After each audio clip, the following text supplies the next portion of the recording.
भारत दौरे पर आए अमेरिकी संसद के द्विदलीय प्रतिनिधिमंडल ने गुरुवार को नई दिल्ली में प्रधानमंत्री नरेंद्र मोदी से मुलाकात की। अमेरिका के प्रतिनिधिमंडल ने बुधवार को हिमाचल प्रदेश के धर्मशाला में तिब्बती धर्मगुरु दलाई लामा से मुलाकात की थी। पीएम मोदी से मिलने वाले प्रतिनिधिमंडल में अमेरिका की संसद में विदेश मामलों की समिति के अध्यक्ष माइकल मैककॉल, पूर्व US House speaker Nancy Pelosi, Gregory Meeks, Mariannette Miller Meeks, Nicole Malliotakis, Ami Bera और जिम मैकगवर्न शामिल रहे।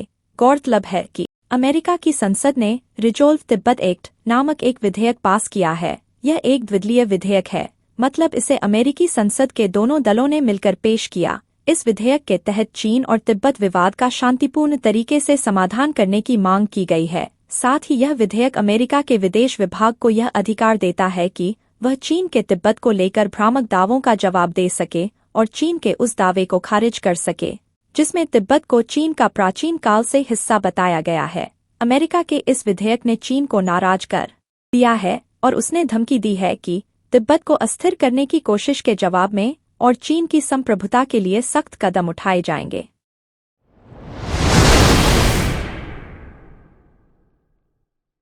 पश्चिम बंगाल में कंचनजंगा एक्सप्रेस हादसे की शुरुआती जांच में खुलासा हुआ है कि मालगाड़ी के चालक दल और जलपाईगुड़ी डिवीजन के परिचालन विभाग की लापरवाही से हादसा हुआ। सोमवार को एक मालगाड़ी ने कंचनजंगा एक्सप्रेस को दार्जिलिंग जिले के फांसीदेवा इलाके में पीछे से टक्कर मार दी थी।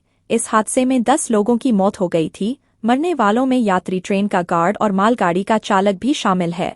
हादसे के बाद रेलवे बोर्ड की चेयरपर्सन जया वर्मा सिन्हा ने कहा था कि मालगाड़ी के ड्राइवर ने सिग्नल को अनदेखा किया, जिस वजह से यह हादसा हुआ। रेलवे सेफ्टी के कमिश्नर ने इस हादसे की विस्तृत जांच कर रहे हैं।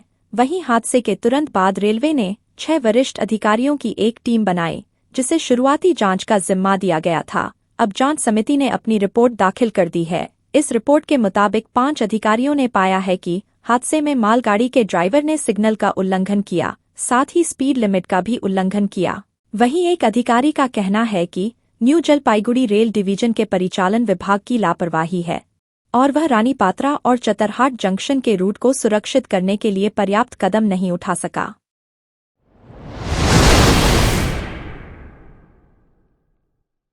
मुख्यमंत्री पुष्कर सिंह धामी ने शासकीय आवास पर कानून व्यवस्था से संबंधित विभिन्न विषयों को लेकर अधिकारियों के साथ उच्चस्तरीय बैठक की। इस दौरान उन्होंने प्रदेश में चल रही वेरिफिकेशन ड्राइव और अधिक सख्ती से चलाने के निर्देश दिए। प्रदेश में होने वाली कांवड़ यात्रा के कुशल प्रबंधन एवं संचालन के लिए अधिकारियों को विस्तृत कार्य योजना बनाने एवं सभी तैयारियां पूरी करने के निर्देश दिए।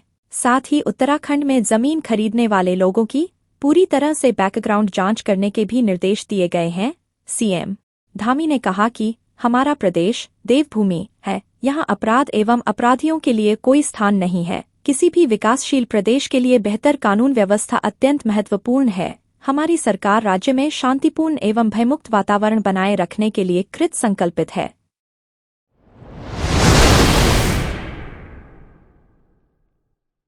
शिक्षा मंत्रालय ने यूजीसी नेट परीक्षा को रद्द करके एक महत्वपूर्ण कदम उठाया है, जो राष्ट्रीय परीक्षण एजेंसी एनटीए द्वारा आयोजित की गई थी। शिक्षा मंत्रालय के संयुक्त सचिव गोविंद जायसवाल कहते हैं, 9 लाख छात्रों ने यूजीसी नेट परीक्षा में भाग लिया था, जिसे एनटीए ने 18 जून को आयोजित किया था। मंत्रालय ने देखा कि परीक्षा से समझौता होने की संभावना थी। मंत्रालय ने निर्णय लिया है, परीक्षा कराने के लिए अगली तारीख जल्द ही घोषित की जाएगी। मामला सीबीआई को भेज दिया गया है। संयुक्त सचिव गोविंद जायसवाल ने कहा कि मंत्रालय को 4C से इनपुट मिल गया था। उन्होंने आगे कहा, डिजिटल प्लेटफॉर्म पर I4C अलग तरह से काम करता है। हमें कुछ संकेत मिले थे। इस स्तर पर अगर हम कोई विवरण प्रकट करते हैं तो यह जांच से समझौता करेगा। उन्होंने कहा कि किसी ने भी पेपर लीक के बारे में शिकायत नहीं की है और I4C ने खुद ही कार्रवाई की है। अधिकारी ने कहा कि केंद्र किसी नतीजे पर नहीं पहुंच सकता और हमें सबूतों की जांच करनी होगी। इसमें कई लोग शामिल हैं। हम त्वरित कार्रवाई कर रहे हैं ताकि किसी भी छात्र के भविष्य से समझौता न हो। जायसवाल ने कहा, एनटीए एक नई एजेंसी है, कृपया इसे याद रखें।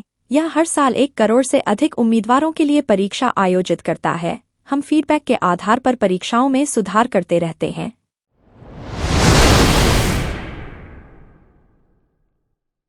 राज्य की राष्ट्रीय जनतांत्रिक गठबंधन सरकार ने बिहार में जाति आधारित जनगणना का फैसला किया था। जनगणना का काम बीच में बनी महागठबंधन सरकार के दौरान पूरा हुआ। महागठबंधन सरकार के भी मुखिया मुख्यमंत्री नीतीश कुमार ही थे।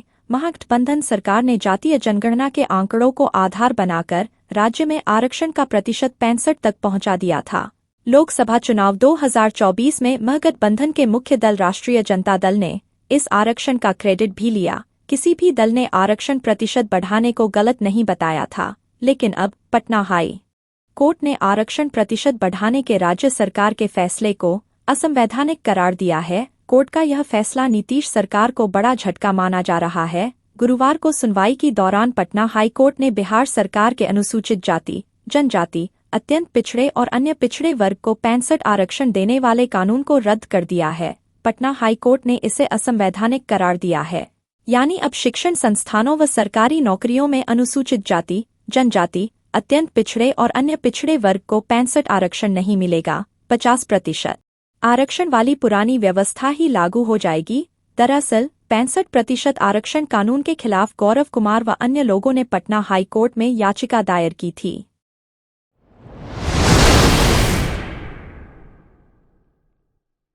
कांग्रेस नेता राहुल गांधी ने गुरुवार को यूजीसी नीट यूजी परीक्षा में कथित पेपर लीक को लेकर प्रेस कॉन्फ्रेंस की। उन्होंने इसे लेकर केंद्र सरकार और पीएम नरेंद्र मोदी का नाम लेकर हमला बोला। राहुल ने कहा, सभी शिक्षण संस्थानों को भाजपा के लोगों ने कैप्चर कर रखा है। जब तक इन्हें मुक्त नहीं कराया जाएगा तब तक यह चलता रहेगा। पीएम मोदी इस लीक को रोक नहीं पाए। एक परीक्षा में गड़बड़ियों के बाद आप रद्द कर चुके हैं, पता नहीं दूसरे को रद्द किया जाएगा या नहीं, लेकिन कोई न कोई तो इसके लिए जिम्मेदार है और इसके लिए किसी न किसी को तो पकड़ा जाना चाहिए। राहुल ने कहा, नीट पेपर और यूजीसी नेट के पेपर लीक हुए हैं।